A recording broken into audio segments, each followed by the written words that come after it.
ننګرهار کې د لوی سید جمال الدین افغان طبي علومو انسټیټیوټ له بېلابېلو څانګو څخه لسګونه ځوانان فارغ او ټولنې ته د خدمت په موخه وړاندې شول. د یاد روغتیايي علومو انسټیټیوټ رئیس ډاکټر میرویس رحیمي وایي په 22مه تحصیلي دوره کې د طبي ټکنالوژۍ، آلي نرسنګ او غاښونو څانګو څخه 140 تنه فارغ شول. مونږ نن تقریبا 140 کسان فراغت لرو چې په مختلف څانګو کې طبي ټکنالوژي ده، پروتز ده او نور څانګو کې. ډاکټر شیر محمد مومند له فارغ شوو زده کړیالانو وغوښتل چې په کاري ساحه کې طبي اخلاق او مسلکي اصول په بشپړ ډول مراعات کړي.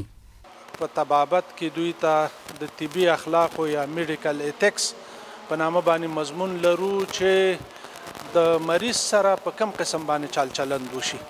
مریض خپل پردی د مذهب په لحاظ، د رنګ په لحاظ، د ملک په لحاظ هیڅ توپیر باید پکې دوی ونه کړي، نیک برخورد ورسره وکړي، مسلکي برخورد ورسره وکړي.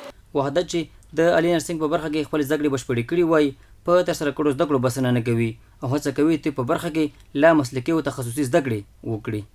او د نرسنګ 3 کلن مزل مې په خیر پای ته ورسو. الحمدلله الله تعالی نه ډیر شکر گزار یم او په دې درسونو بسنه نه کوم، کوشش کوم ان شاء الله چې په راتلونکي کې لا زده کړې وکم او طبابت نور درسونه مو وایم.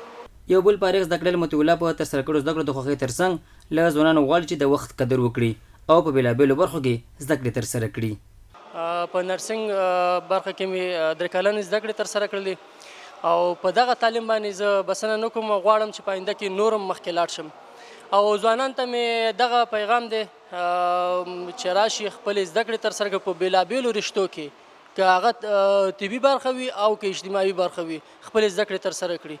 د یاد روغتیايي علومو انسټیټیوټ د مسؤلینو په وینا په تېرو 22 دورو کې له بېلابېلو څانګو څخه 1500 زده کړیالان فارغ او ټولنې ته د خدمت په موخه وړاندې کړي دي.